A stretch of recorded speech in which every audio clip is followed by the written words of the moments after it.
Leisure includes a vast number of activities that we like to do during our spare time. The Australian Bureau of Statistics found in 2006 that Australians spend 4 hours and 13 minutes out of their day on average engaging in leisure activities. But why is it an important area for sociologists to look into?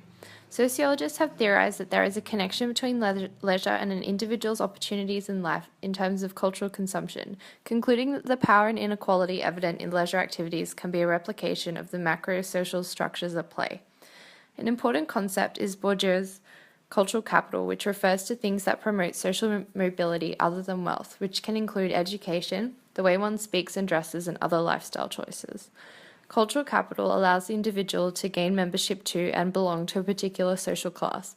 For example, going to the opera is associated with higher class culture, whilst going to the pub to watch the football would be associated with lower classes. Without the cultural capital to be able to understand how to act and speak about the opera, an individual will find it difficult to move up into the higher social group. This shows the connection between leisure and the inequality of the power structure of our society. Sports in Australia has had a shifting change in its dynamics over recent decades and plays an important role in everyday life. In 2010, approximately 7.6 million people had attended a sporting event and 2.3 million people had participated in voluntary work for a sports recreation organisation. Sports have survived through time as a result of customs and traditions, and sociologists are interested in measuring the history and impact of sport on Australian culture. Sports in itself carries various norms, ideology, and practices, depending on its particular cultural context.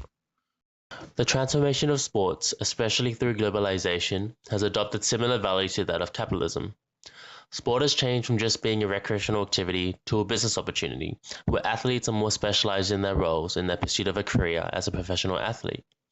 This change has also resulted in the emergence of groups and clubs dedicated to particular sports, teams, and even individuals, but also large organizational bodies that promote and regulate sporting activities domestically and cross-culturally.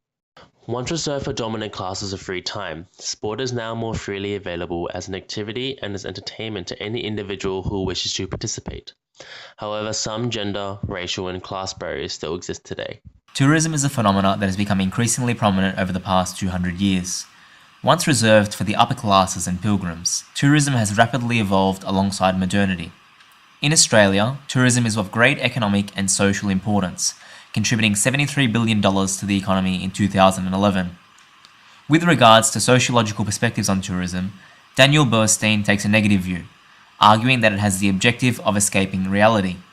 This can be contrasted with Dean McCannell's argument that tourism is rather a search for authenticity and tradition.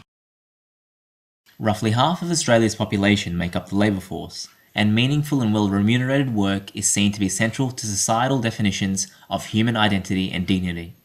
Marx is famous for his view of work as an alienating force, and as a point of major exploitation.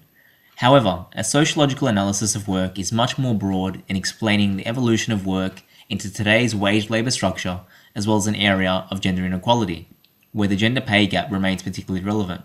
Furthermore, sociology can provide a deeper understanding of the damage unemployment has on an individual's dignity and sense of self.